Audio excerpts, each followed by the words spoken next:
की टेक हमारी, लाज राखो गिरधारी। अब की टेक हमारी, लाज राखो गिरधारी।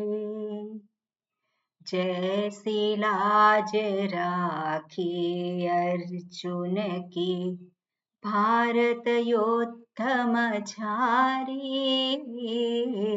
जैसी लाज राखी अर्जुन की, भारत योद्धम झारी।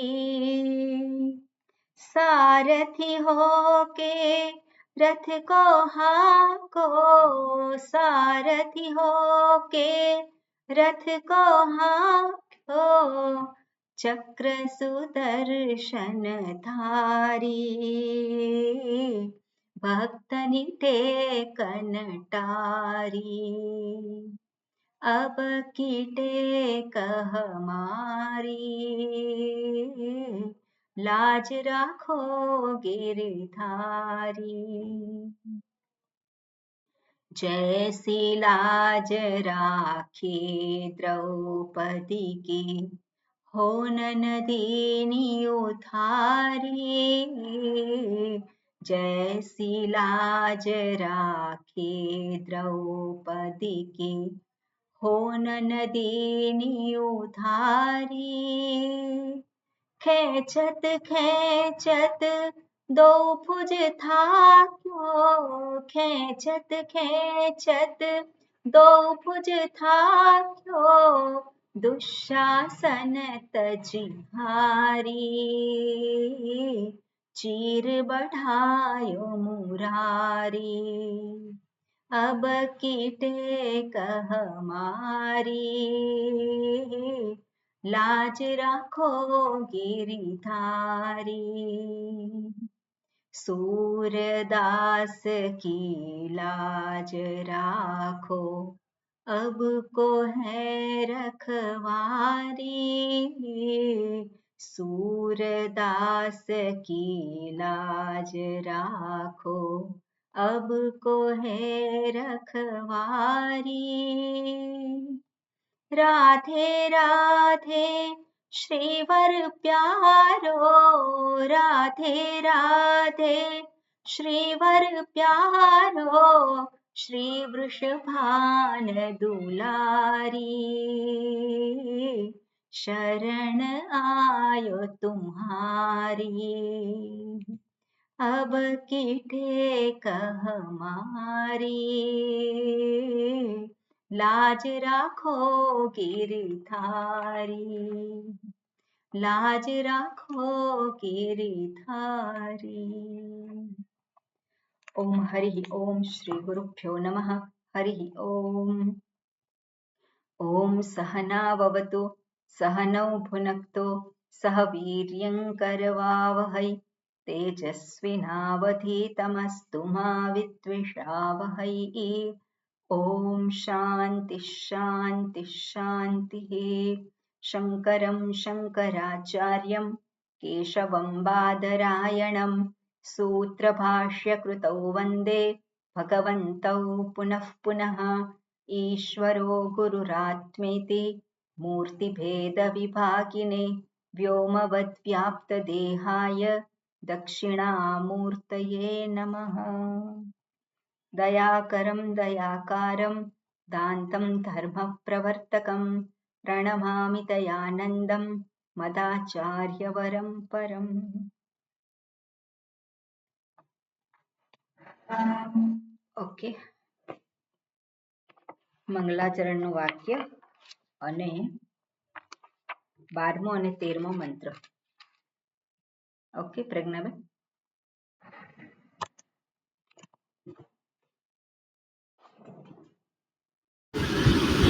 ओम नमो भगवते वैवस्वताय मृत्यवे ब्रह्म विद्याचार्याय नचिकेतसे च।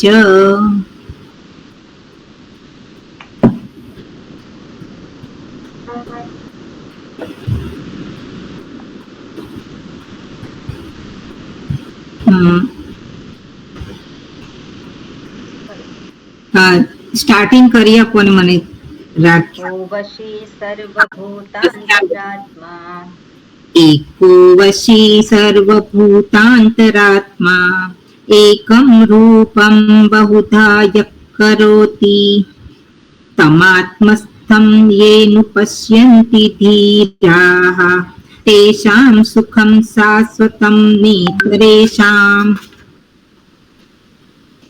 नित्यो नित्यानां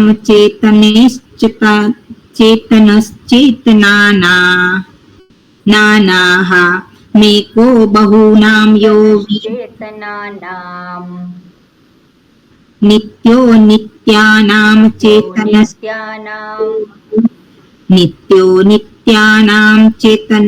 चेतनश्चेतनानाम् एको बहूनां यो विदधाति कामान् तमात्मस्थं येन पश्यन्ति धीराः तेषां शान्तिः शाश्वती नेतरेषाम्.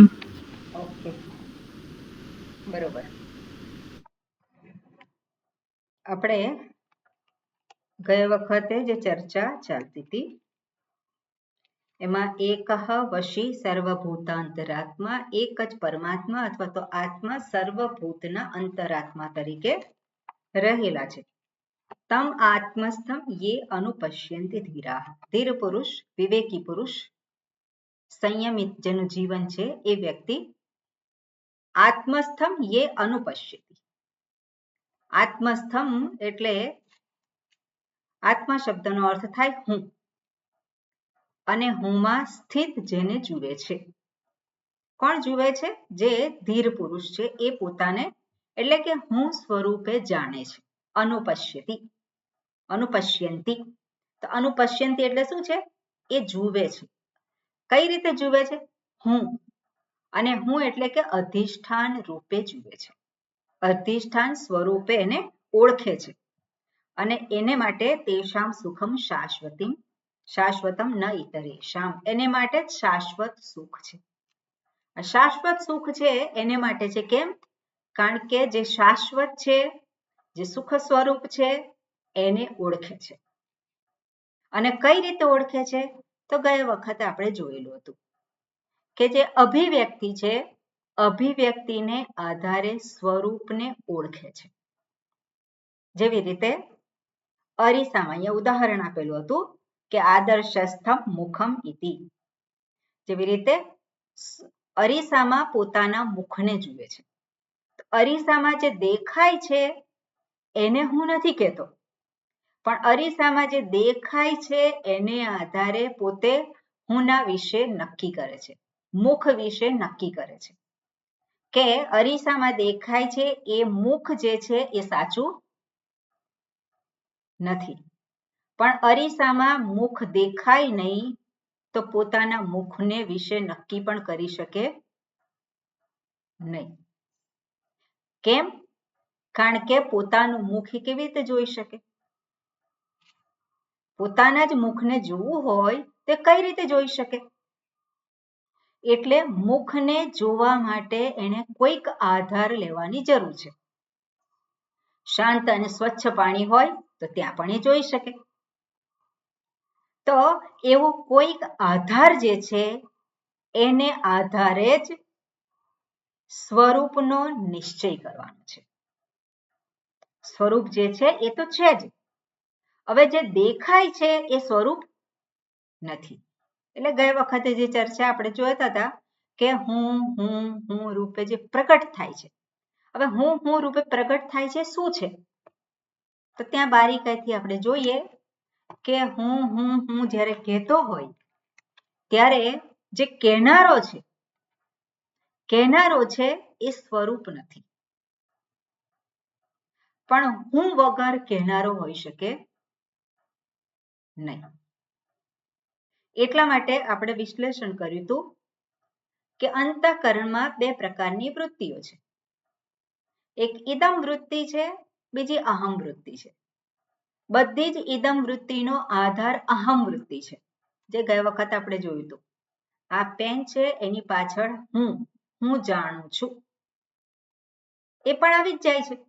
એટલે અહમ જે પેલો હું જે છે અહમ વૃત્તિ એના વગર ઇદમ વૃત્તિ હોઈ શકે નહીં. એટલે બધી જ ઇદમ વૃત્તિ અને બધી જ ઇદમ વૃત્તિ અંતર્ગત કઈ કઈ વસ્તુઓ આવે હવે તમે મને કહો. બધી જ ઇદમ વૃત્તિ જેને આપણે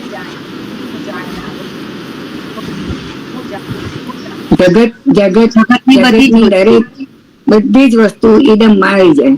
પછી બીજું અને ક્રિયા અને વસ્તુ આપણી અંગો શરીર ઇન્દ્રિય મન બુદ્ધિ બધું જ આવી જાય. બરોબર. એટલે એ ખાસ ઇન્ક્લુડ કરવાનું કારણ કે હુંના સંદર્ભમાં ભૂલ થાય છે. ક્યાં થાય છે? અહીંયા. આ પેન હું છું એવું ક્યારે થાય છે? આ પુસ્તક હું છું એવું થાય છે? આ વસ્ત્ર હું છું એવું થાય છે? આ ચાંદલો ધારણ કર્યો હોય એ નજીક છે એવું થાય છે? એટલે આ શરીર પણ એ શું છે? વિષય છે. ઇદમ છે એટલે વિષય છે. જ્યારે મારે જેને ઓળખવાનું છે એ વિષય નથી. બરોબર. આ એક એક્સ્ટ્રા પોઈન્ટ. જેને ઓળખવાનું છે એ કોણ? હું એ વિષય નથી પણ કોણ છે? વિષયી છે. એક જુદા શબ્દોમાં કહીએ તો શું છે? વિષયી. વિષયોને જાણનાર વિષયી. આ શરીરને હું જાણું છું તો આ શરીર એ વિષય છે અને હું એટલે જાણનારો શરીરનો જાણનારો એ કોણ થયો? વિષયી થયો. ઇન્દ્રિયોને જાણનારો વિષયી થયો. મનમાં ઉઠતી વૃત્તિઓને જાણનારો વિષયી થયો. હવે વિષયને હટાવી લઈએ. વિષય નથી તેને વિષયી કહેવાય? વિષયો ના હોય તો વિષયી કહેવાય એને વિષય ના. એને શું કહેવાય?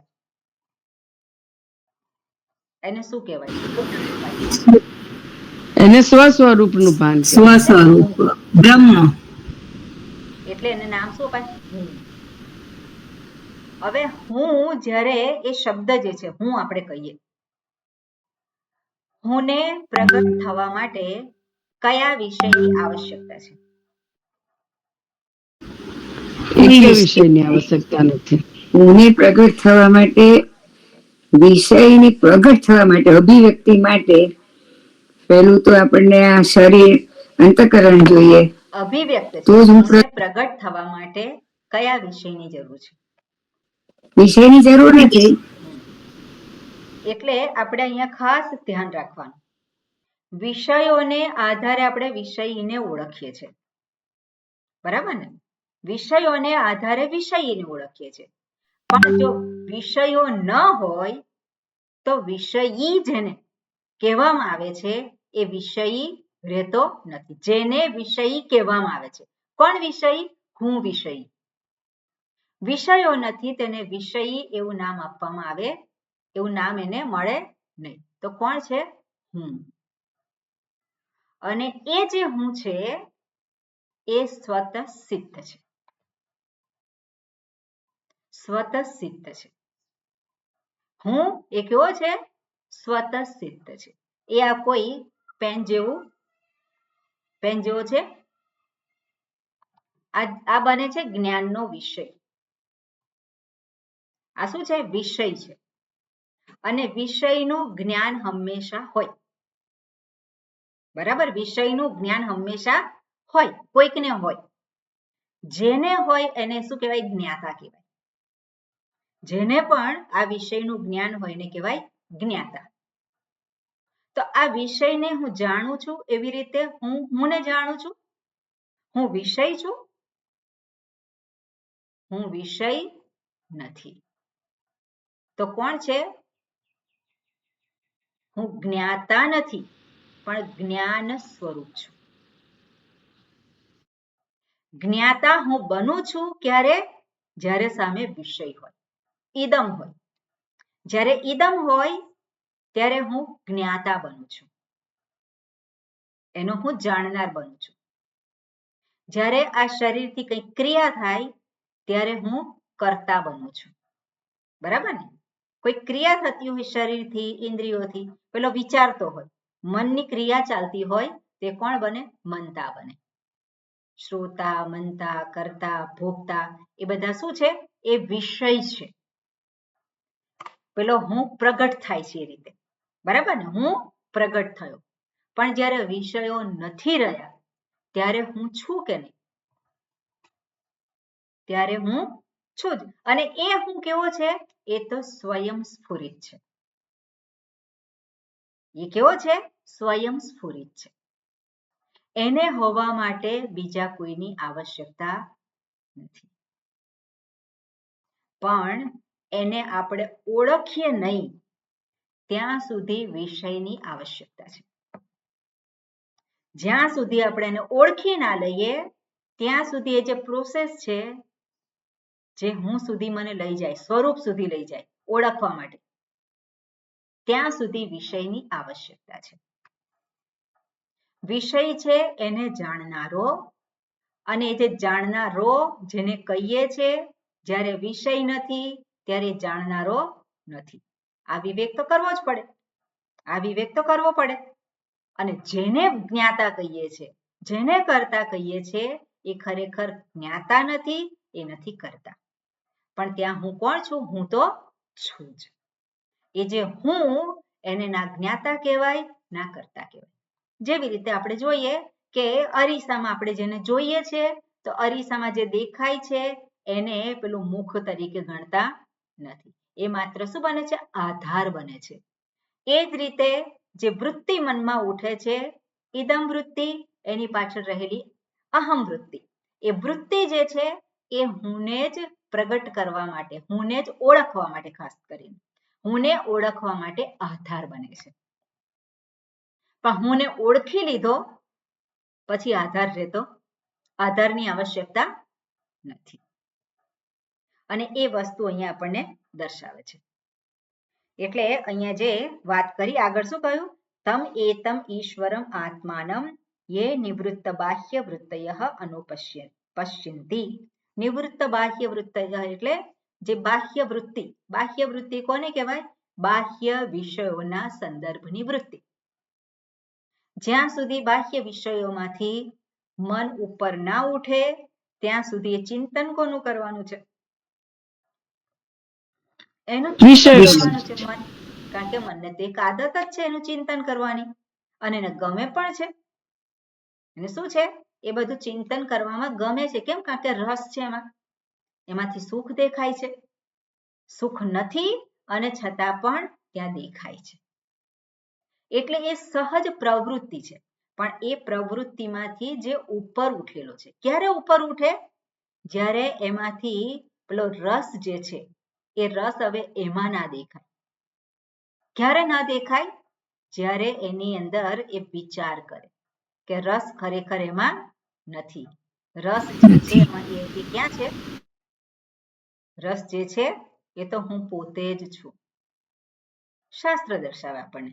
પણ એ વિવેક તો આપણે કરવાનો છે. એટલે આ જગત છે જે છે એ નીરસ છે. નીરસ એટલે શું છે?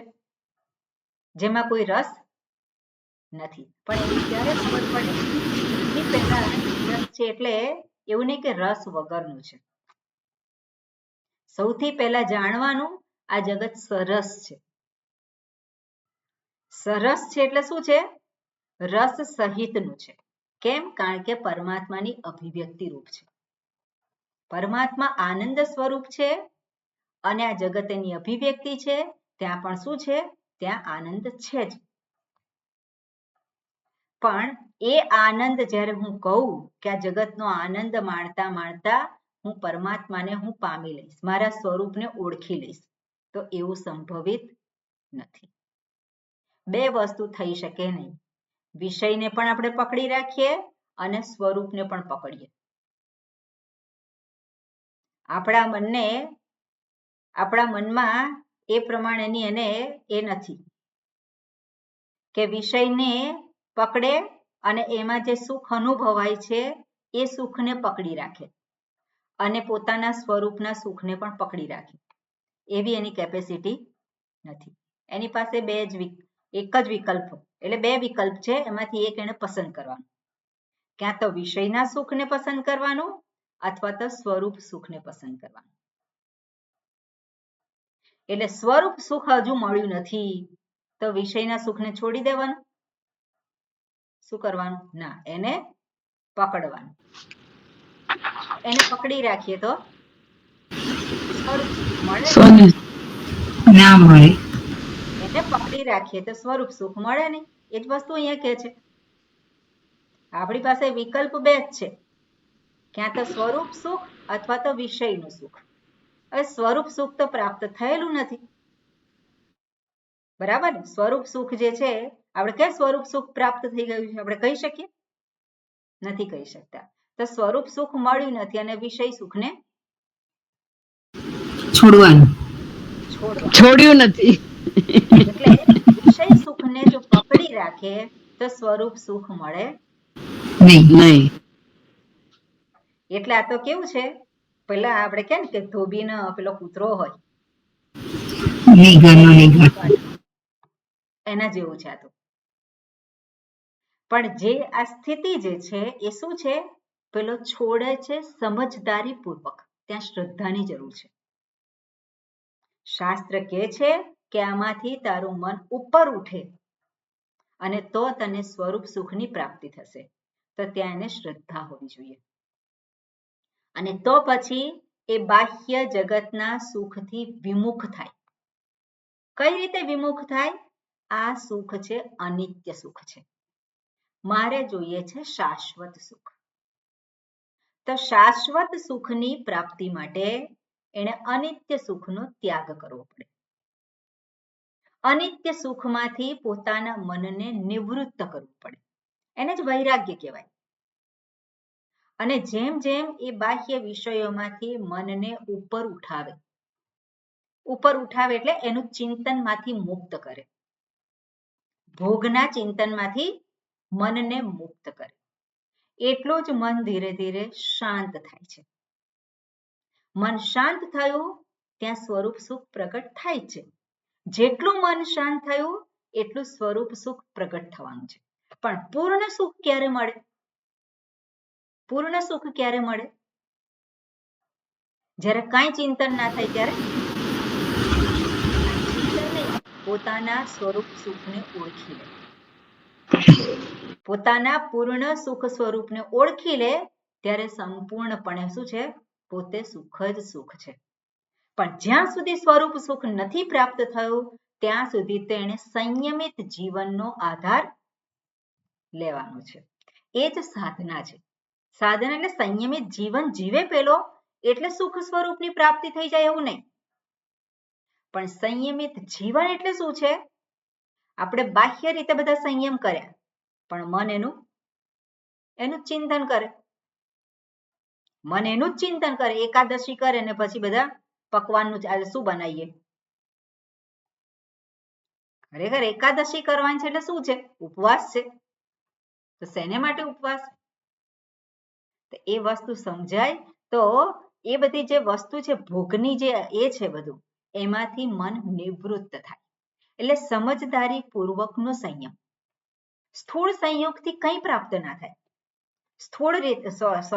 સૂર્ય જે સ્થૂળ જે આપણે કહીએ કે એનાથી નિવૃત્ત થઈ જઈએ તો સ્થૂળ નિવૃત્તિ જે છે એ ક્યારેય કામની નથી.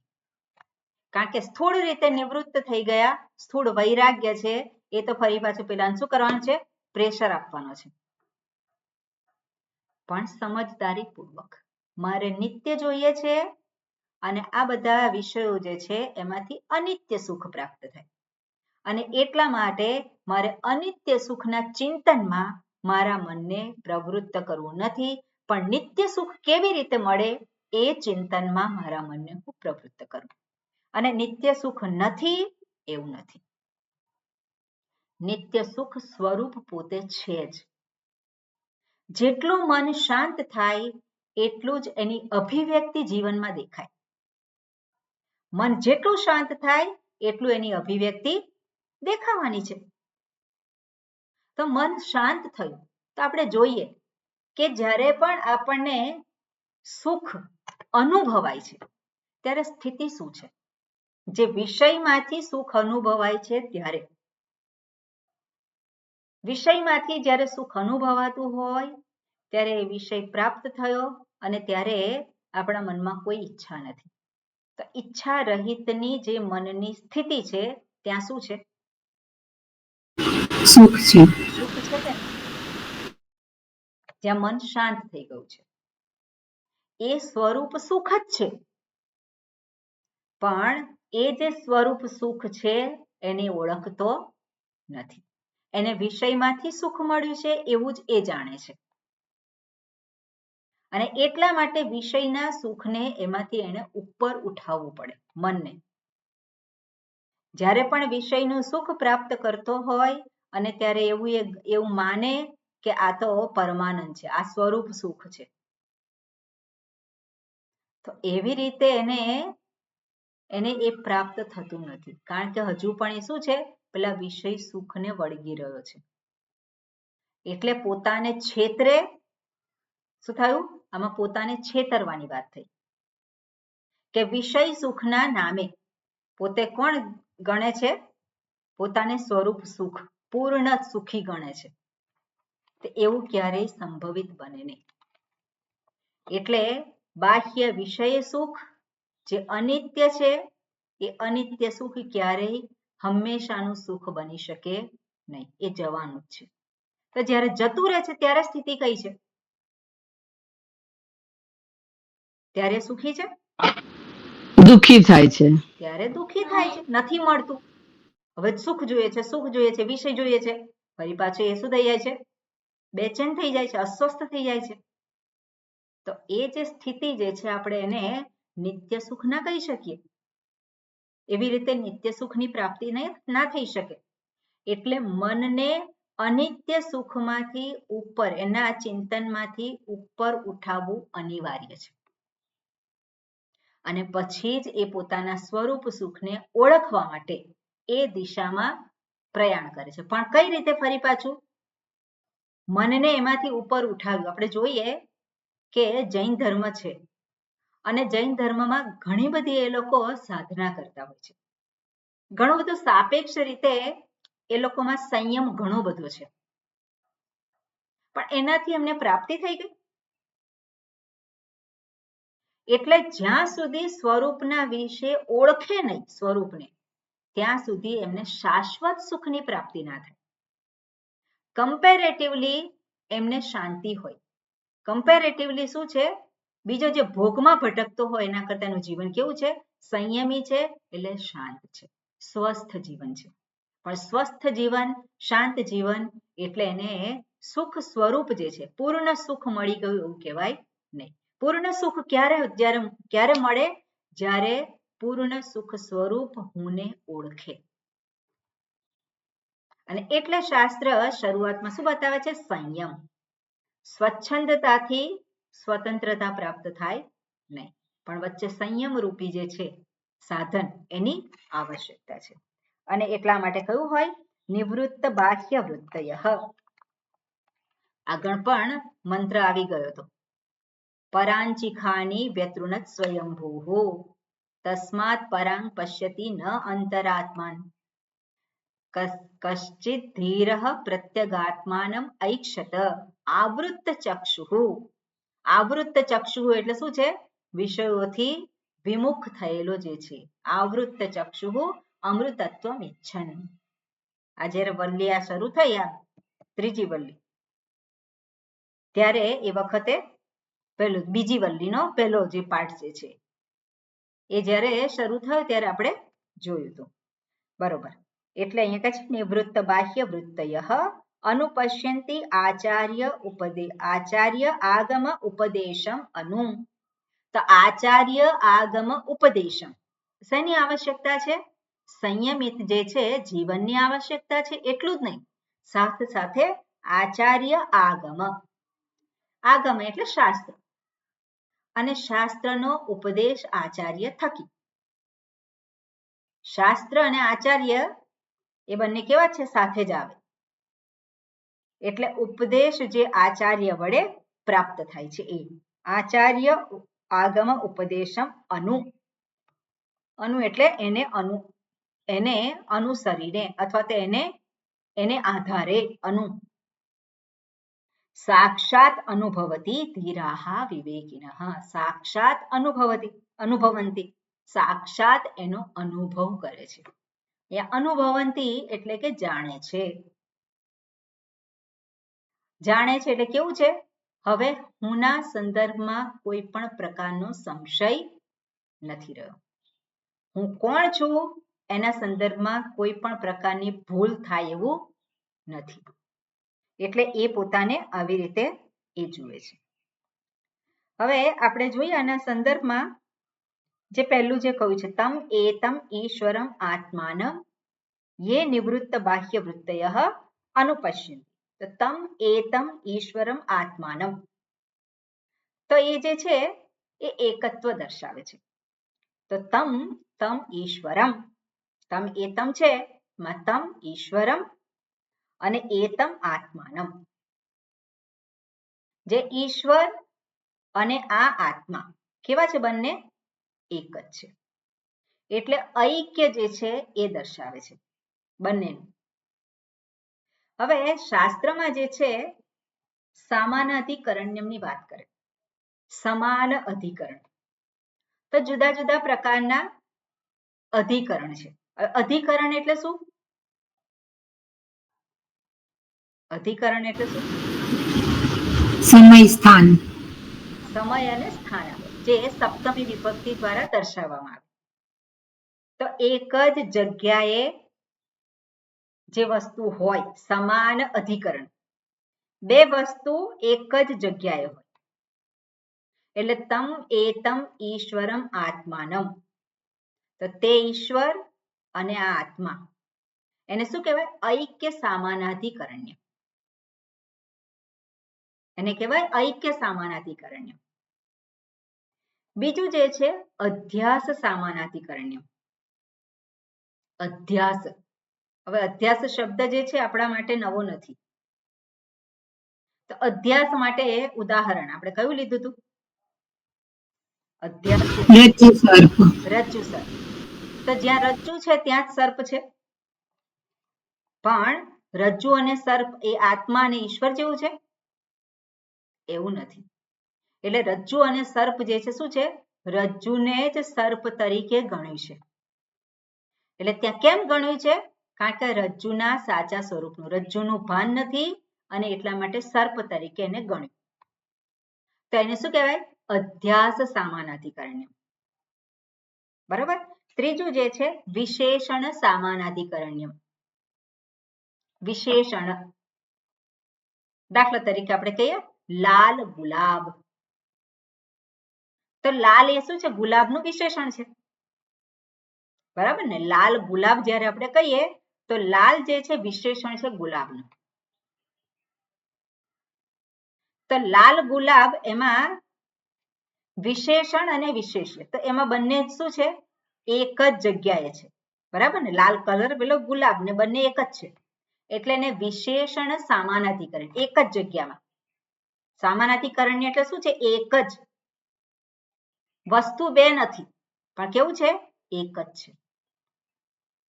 અને ચોથું છે બાધ સમાનાધિકરણ્ય બાધ સમાનાધિકરણ્ય ક્યાં લાગુ પડે ફરી પાછું રજ્જુ સર્પ તો જ્યારે રજ્જુનું ભાન થાય છે ત્યારે સર્પ ક્યાં ગયો નાશ થયો કે કોઈ જગ્યાએ જતો રહ્યો શું થયું એનું બાદ થઈ ગયો સર્પનો બાધ થઈ સર્પનો બાદ થઈ ગયો એક જ જગ્યાએ બરાબર ને જે રજ્જુ છે ત્યાં જ એટલે ચાર પ્રકારના અધિકરણ પહેલું શું છે કયું છે ઐક્ય બીજું અધ્યાસ અધ્યાસ અધિકરણ ત્રીજું વિશેષણ સમાનાધિકરણ બાધા બાધા બાધ સમાનાધિકરણ્ય ચાર પ્રકારના સમાનાધિકરણ્ય છે હવે અહીંયા જે સમાન અધિકરણ છે કયું છે? ઐક્ય સમાન અધિકરણ્ય.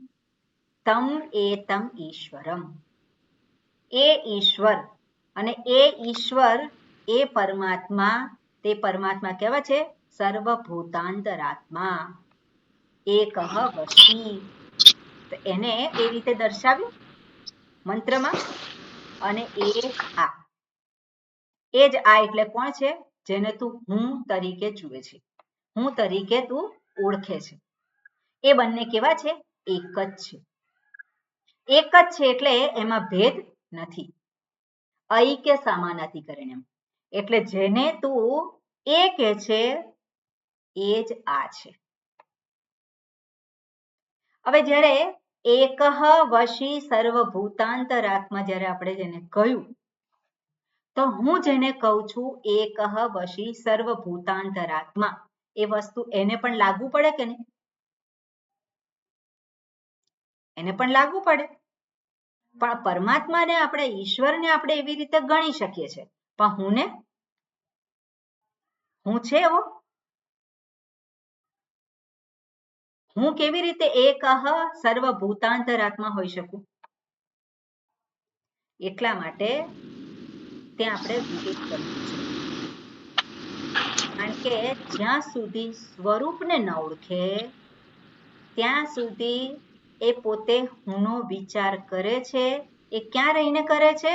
આ શરીરને હું ગણીને કરે છે, ઇન્દ્રિયોને હું ગણીને કરે છે, મનમાં ઉઠતી વૃત્તિઓ છે, બુદ્ધિ જે છે એને આધારે હુંનો વિચાર કરે છે.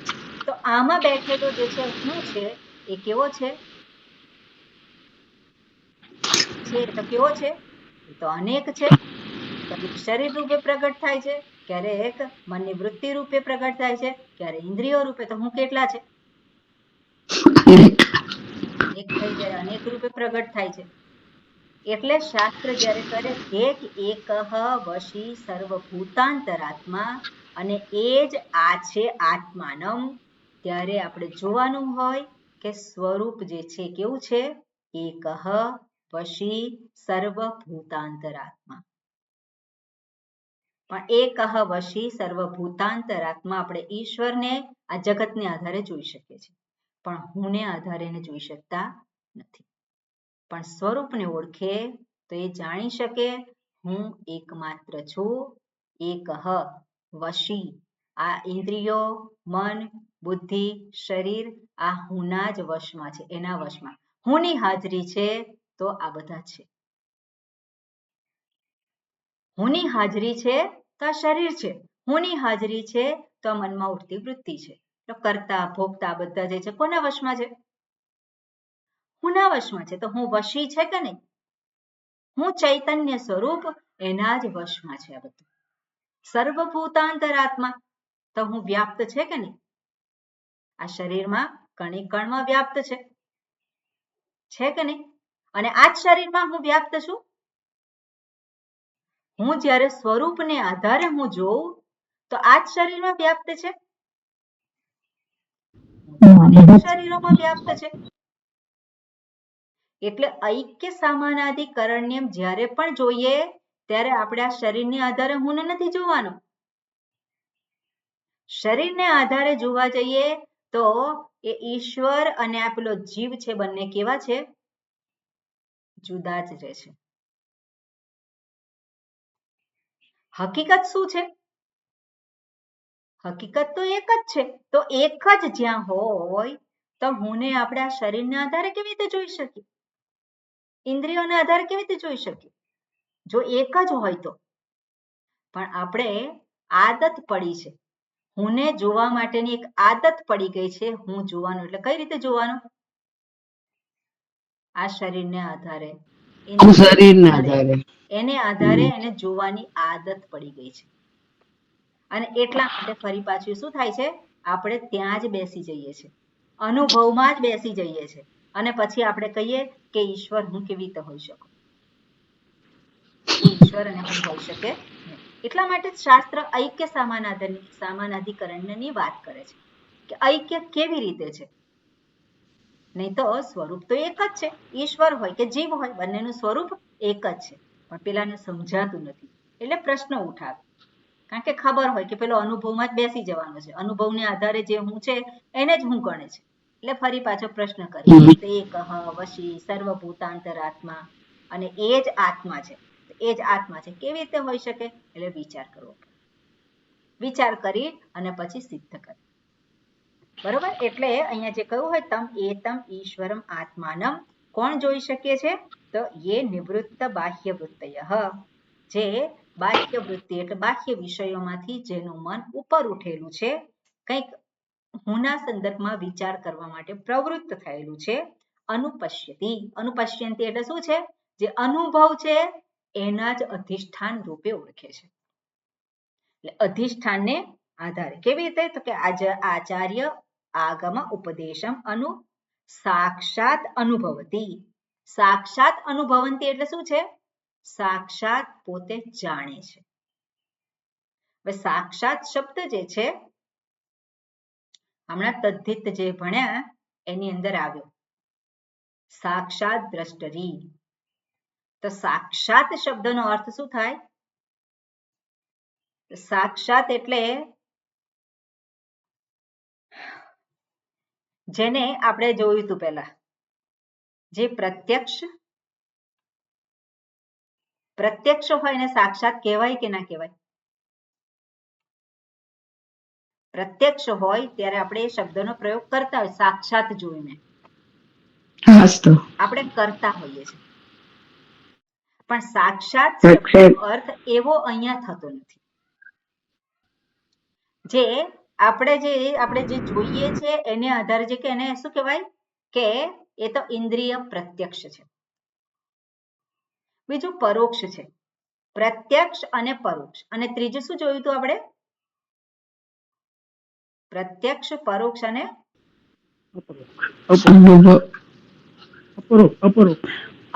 અપરોક્ષ. બરોબર? પ્રત્યક્ષ જે છે મારી ઇન્દ્રિયોનો વિષય બને છે, પરોક્ષ છે એ પણ ઇન્દ્રિયોનો વિષય બની શકે, દૂર હોય અને કોઈક મને કહે તો આપણને માટે આપણે જાણી શકીએ ને. એટલે પ્રત્યક્ષ અને પરોક્ષ. પણ જે બીજું જે છે આપણે કહે છે સાક્ષાત, તો જે પ્રત્યક્ષ નથી, જે પરોક્ષ નથી, પણ શું છે? અપરોક્ષ છે. અપરોક્ષ એટલે શું છે? હુંથી અભિન્ન છે. એટલે જ્યારે કહેવામાં આવે સાક્ષાત અનુપશ્યતિ, એટલે હું સ્વરૂપે ઓળખે છે. કઈ રીતે ઓળખે છે?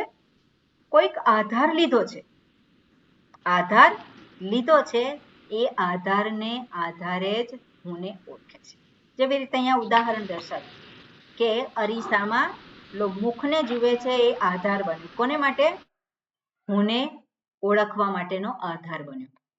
એ જ રીતે કોઈ પણ જે વૃત્તિ જે છે એને માટે આધાર બને છે. પણ જુએ છે કોને? ઓળખે છે કોને? હુંને. અને એ હુંને ઓળખે છે એ પ્રત્યક્ષ રીતે ઓળખે છે કે પરોક્ષ રીતે? અપરોક્ષ રીતે ઓળખે છે. અપરોક્ષ રીતે. કેમ અપરોક્ષ રીતે કહેવું પડે? કારણ કે જેને એ શોધે છે એ પોતે જ છે, એ વિષય રૂપ નથી. જેને એ શોધી રહ્યો છે, જેને શોધી રહ્યો છે એટલે શું છે?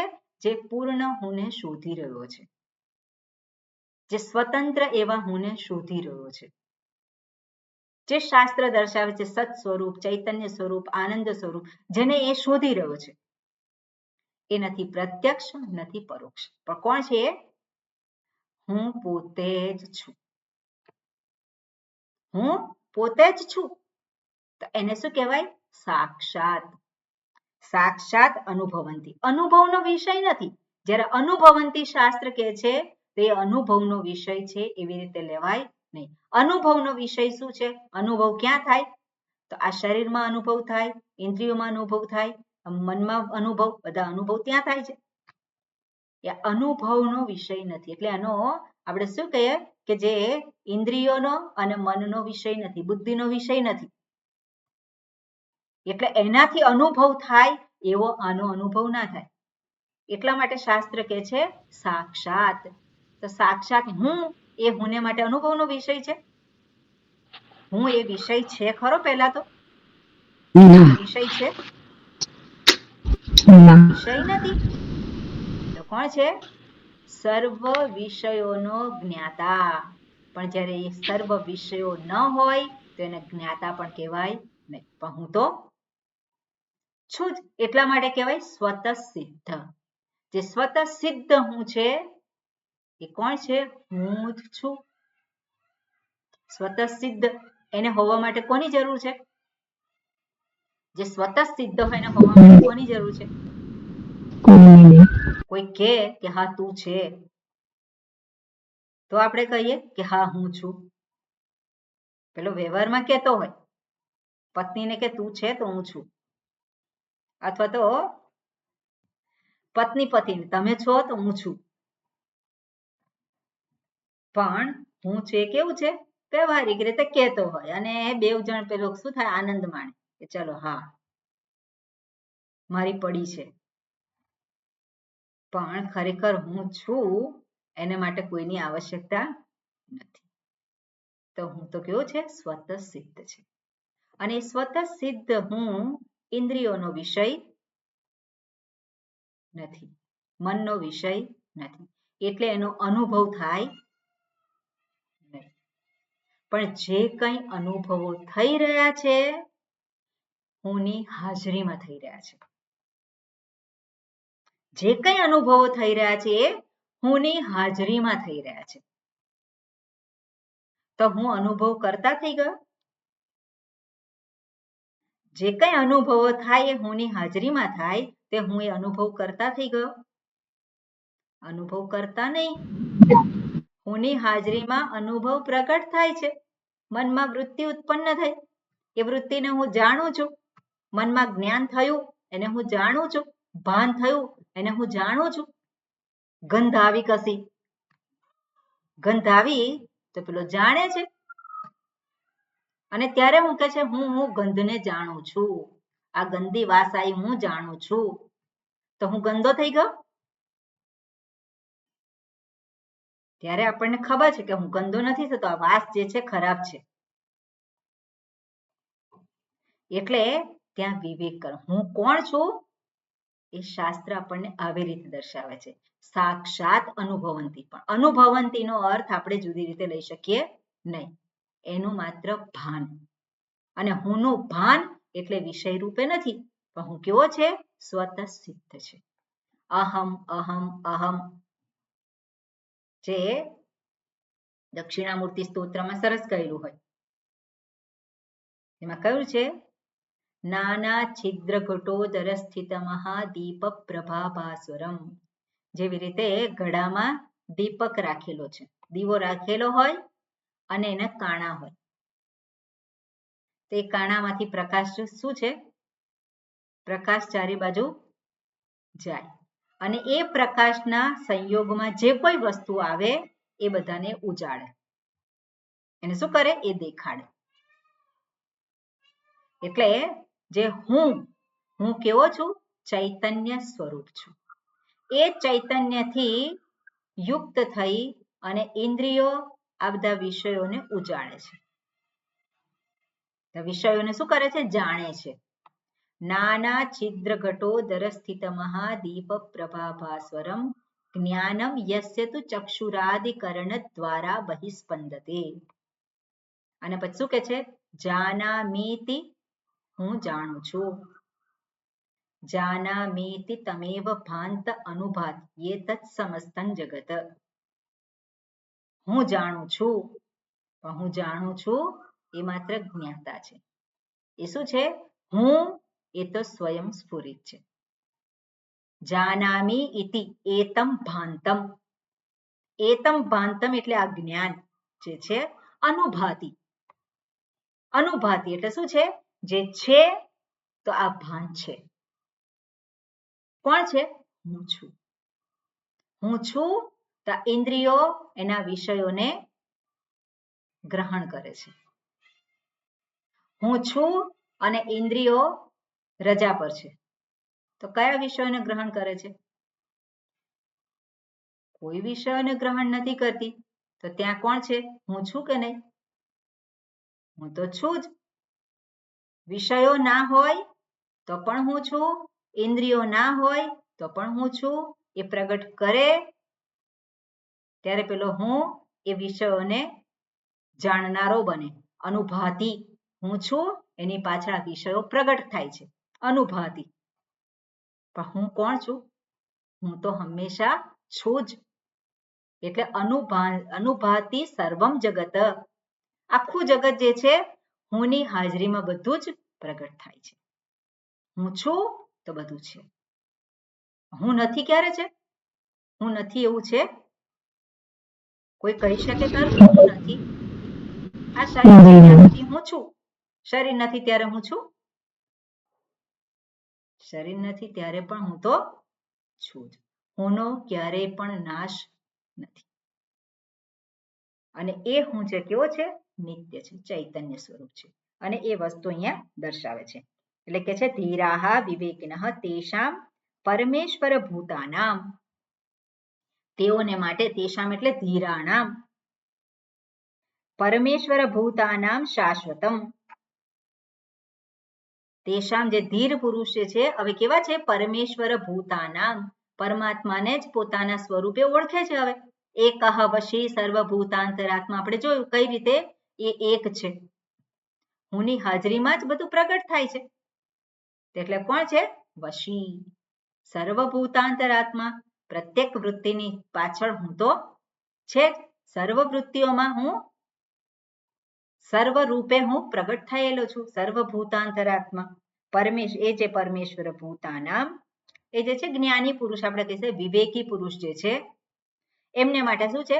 શાશ્વતમ નિત્યમ સુખમ, એને માટે જ નિત્ય શાશ્વત સુખ છે. શાશ્વતમ એનો અર્થ આપ્યો નિત્યમ. નિત્યમ એટલે અનિત્ય સુખ નહીં, પણ નિત્ય સુખ. નિત્યમ સુખમ. અને આત્માનંદ લક્ષણમ ભવતી, એ નિત્ય સુખ જે શું છે? એ આત્માનંદ લક્ષણમ, એટલે હું આનંદ એવું લક્ષણ. હું આનંદ એટલે હું અને આનંદ, હુંનું લક્ષણ છે આનંદ. હવે લક્ષણ અને વિશેષણ બંનેમાં ભેદ છે. જેવી રીતે આપણે જોયું લાલ ગુલાબ. હવે લાલ કલર છે એ ગુલાબ વગર રહી શકે કે ના રહી શકે? લાલ કલર રહી શકે. પેલું ગુલાબ છે એને રાખી મૂક્યું, શું થવાનું? તો લાલ કલર ના, લાલ કલર ઉડી ગયો, ઉડી જાય કે નહીં? ગુલાબમાંથી લાલ કલર ઉડી જાય કે ના ઉડી જાય? ના ઉડી જાય, એનું બની રહે એની પર. લાલ કલર બની જ રહે ના, એટલે સુકાઈ જાય પછી ઉડી જાય. હા, એટલે પણ ઉડી જાય કે નહીં? હા, એ થઈ જાય. હા, એટલે કાળું પડી જાય, પડી બરાબર શકે છે. ને? હા, પડી શકે. તમે પાણીમાં નાખી લાલ કલરના ગુલાબના જે પાંખડીઓ છે ને પાણીમાં નાખીને ઉકાળો, શું થાય? પાંખડીઓ કેવી રીતે લાલ રહે? ના, સફેદ થઈ જાય છે. સફેદ થઈ, લાલ કલર શું થયો? ઉડી ગયો. ઉડી ગયો. તો એને વિશેષણ કહેવાય, જે બંનેને જુદા પાડી શકાય. પણ લક્ષણ હોય એને જુદું ના પાડી શકાય. અગ્નિ અને ઉષ્ણતા જુદું પાડી શકાય? ના. તો સ્વરૂપ જે હોય એને લક્ષણ કહેવાય. સ્વરૂપને લક્ષણ કહેવાય. પણ જે વિશેષણ જે છે કેવું છે? એ રૂપ છે. વિશેષણ એ રૂપ છે અને રૂપ આવે અને જાય. અહીંયા શું છે? શાશ્વતમ સુખમ આત્માનંદ લક્ષણમ, એટલે હું અને આનંદ એ શું છે? આનંદ એનું લક્ષણ છે, એટલે કે એનો સ્વરૂપ છે. હુંનું સ્વરૂપ, હુંનું સ્વરૂપ નહીં, આપણે કહે છે હુંનું સ્વરૂપ, પણ હું જ એ જ આનંદ. આનંદ એટલે જ હું, કારણ કે બે વસ્તુ નથી. જો બે વસ્તુ હોય તો સંબંધ હોય. હુંનું સ્વરૂપ હું આનંદ છે જ હું, એટલે આત્માનંદ લક્ષણમ ભવતી. અને બરોબર, ન ઇતરેષામ, બીજાઓને માટે નહીં. કોણ બીજાઓને માટે નહીં? એટલે અધીરાહા, જે ધીર નથી એ લોકોને માટે આ આનંદની પ્રાપ્તિ થતી નથી. એ ઓળખી શકતા નથી પોતાના આનંદ સ્વરૂપને. એટલે કે છે ન ઇતરેષામ. અને કોણ છે? બાહ્યાસક્ત બુદ્ધિનામ. બાહ્યાસક્ત એટલે બાહ્ય એટલે બાહ્ય વિષયો. બાહ્ય વિષયોમાં આસક્ત બુદ્ધિનામ. બુદ્ધિ એક જ છે. બુદ્ધિ એક સમયે એક જ કામ કરે, ક્યાં તો વિષય ચિંતન કરે અથવા તો સ્વરૂપ ચિંતન કરે. જ્યાં સુધી વિષયોમાં અટવાયેલી છે ત્યાં સુધી એ સ્વરૂપ ચિંતન કરી શકે નહીં. એટલે કે છે બાહ્યાસક્ત બુદ્ધિનામ. એ કોણ છે? અવિવેકી નામ. જોઈએ છે નિત્ય સુખ, પણ ચિંતન કોનું કરે છે? અનિત્ય સુખનું. તેને બુદ્ધિશાળી કહેવાય કે બુદ્ધુ કહેવાય? જોઈએ છે નિત્ય સુખ, પણ ચિંતન કરે છે અનિત્ય સુખનું. તો જે અનિત્ય સુખનું ચિંતન કરતો હોય તેને કેવું પ્રાપ્ત થાય? અનિત્ય સુખ પ્રાપ્ત થાય. જે નિત્ય સુખનું ચિંતન કરે એને નિત્ય સુખ પ્રાપ્ત થાય. એટલે નિત્ય સુખના ચિંતન માટે અનિત્ય સુખમાંથી વિવેક થકી એને શું કરવાનું છે? મનને એમાંથી મુક્ત રાખો, જેના ચિંતનમાંથી. એટલે કે છે બાહ્યાસક્ત બુદ્ધિનામ અવિવેકીનામ. આગળ શું કે છે? સ્વાત્મભૂતમ અપી. સ્વરૂપ સુખ કેવું છે? સ્વાત્મભૂતમ અપી. હું જ છે. જે આગળ કહ્યું આત્માનંદ લક્ષણમ, તો આનંદ શું છે? હું જ છું. સ્વરૂપ જ છે. એટલે સ્વાત્મભૂતમ. આનંદ દૂર છે કે હું જ છું? આનંદ ક્યાં છે? સોસાયટીમાં રહે છે. તો સોસાયટીમાં રહે છે પણ શું છે? હું જ છું. કોઈ વ્યક્તિ નહીં, પણ હું પોતે જ છું. સ્વાત્મ રૂપમ સ્વાત્મભૂતમ અપી. અને પોતાના સ્વરૂપે હોવા છતાં પણ અપી. અવિદ્યા વ્યવધાનાત. અવિદ્યાનું વ્યવધાન, અવિદ્યાનું આવરણ હોવાથી એને સ્વરૂપ હોવા છતાં પણ એને પ્રાપ્તિ થતી નથી. કોની પ્રાપ્તિ થતી નથી? હું આનંદ છું, હું આનંદ સ્વરૂપ છું, એને એ જાણતો નથી. એટલે અવિદ્યા વ્યવધાનાત. એટલે અવિદ્યાનો અર્થ આપણે હવે શું કરવાનો? હુંના સંદર્ભમાં સદંતર એને જ્ઞાન નથી. અભાવાર્થે કયો અર્થ લેવાનો? બાહ્ય વિષયોમાંથી આસક્તિ નથી થતી, એ જ એનો છે. બાકી ભાન છે પણ અભાન જેવો છે. ના ના, અહીંયા અવિદ્યા વ્યવધાનાત. અવિદ્યા શબ્દનો અર્થ, અવિદ્યા એટલે ન વિદ્યા. બરાબર? અવિદ્યા એટલે શું છે? ન વિદ્યા. તો ન વિદ્યા એટલે હુંનું હુંથી બેભાન.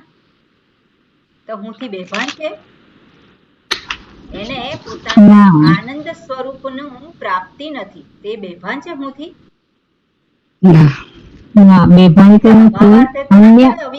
અવિદ્યા શબ્દનો અભાવાર્થે ના થાય કે હુંનું ભાન જ નથી. તો શું છે? અલ્પાર્થે કહેવાય. એટલે અલ્પાર્થ એટલે શું છે? હું છું એવું ભાન છે, પણ આનંદ સ્વરૂપ છું એ ભાન નથી. અલ્પાર્થ એવી રીતે કહી શકાય. અન્યાર્થે આપણે જોઈએ તો હું આનંદ સ્વરૂપ છું એવું ભાન નથી, પણ હું દુઃખી છું, અથવા તો હું આ શરીર છું, હું આ બુદ્ધિ છું, એ અન્યાર્થે લીધેલું છે. અને વિરુદ્ધ અર્થે શું કહેવાય? હું દુઃખી છું, ખરેખર હું કોણ છું? સુખ સ્વરૂપ છું, ચૈતન્ય સ્વરૂપ છું, પણ પેલો બિચારો થઈ ગયો. કેમ બિચારો? અન્યાર્થે. એટલે વિરુદ્ધાર્થે. તો આ પ્રમાણે આપણે અવિદ્યા વ્યવધાનાત એટલે શું કરવાનું? અવિદ્યા એટલે આ પ્રકારનો અધ્યાસ છે. અધ્યાસને કારણે એ પોતે આનાથી પોતાના સ્વાત્મરૂપ, પોતાના સ્વરૂપે હોવા છતાં પણ એનાથી વંચિત રહે છે. ઓકે, આગળનો મંત્ર આપણે જોયેલો હતો ને, વાંચ્યો તો મને લાગે છે. નિત્યો નિત્યાનામ ચેતનશ્ચેતનાનામ. તો નિત્ય અનિત્યાનામ. અનિત્ય જે છે આપણા માટે સ્પષ્ટ છે. બરોબર ને? અનિત્ય એટલે શું છે? આપણા માટે સ્પષ્ટ છે. જે બાહ્ય જગતમાં જે કંઈ છે બધું અનિત્ય છે. ચેતન ચેતનાનામ. અને ચેતન વસ્તુ જે છે એમાં એ ચેતન છે. ચેતનમાં ચેતન તરીકે છે. એકો બહુનામ. અનેકમાં એ એક છે.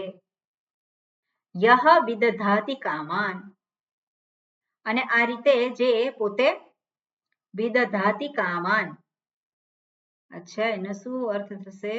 બરોબર, યહ વિદધાતિ કામાન એકો બહુનામ, યહ વિદધાતિ કામાન એ અનેક વિષયોની કામના કરે છે. એનો અર્થ આપણે કાલે જોઈશું કઈ રીતે થાય છે. તમ આત્મસ્થમ યે અનુપશ્યંતિ ધીરાહ, એને એ પોતે પોતાના સ્વરૂપે આત્મસ્થમ, હું સ્વરૂપે યે અનુપશ્યંતિ, અનુપશ્યંતિ જ્યારે પણ આવે ત્યારે વિષયોને આધારે હુંને જુએ છે. વિષયો પ્રગટ થાય છે હુંની હાજરીને કારણે. એટલે હું એ સાક્ષાત છે. કોણ છે? ચૈતન્ય સ્વરૂપ છે.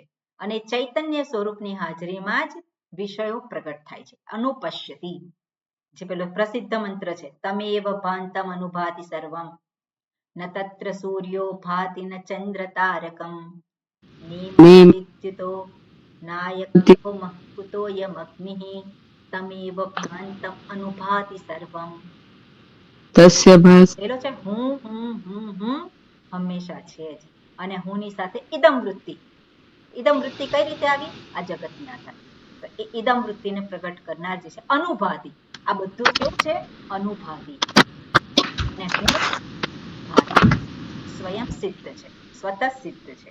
એટલે તમ આત્માસ્તમ એ અનુપશ્યંતિ ધીરાહ તેષાં, જે આ પ્રમાણે જાણે છે એને માટે શાંતિ શાશ્વતી, એના માટે શાશ્વતી શાંતિ, જે આગળના મંત્રમાં કહ્યું છે એ જ વસ્તુને ફરી પાછી અહીંયા દર્શાવે છે.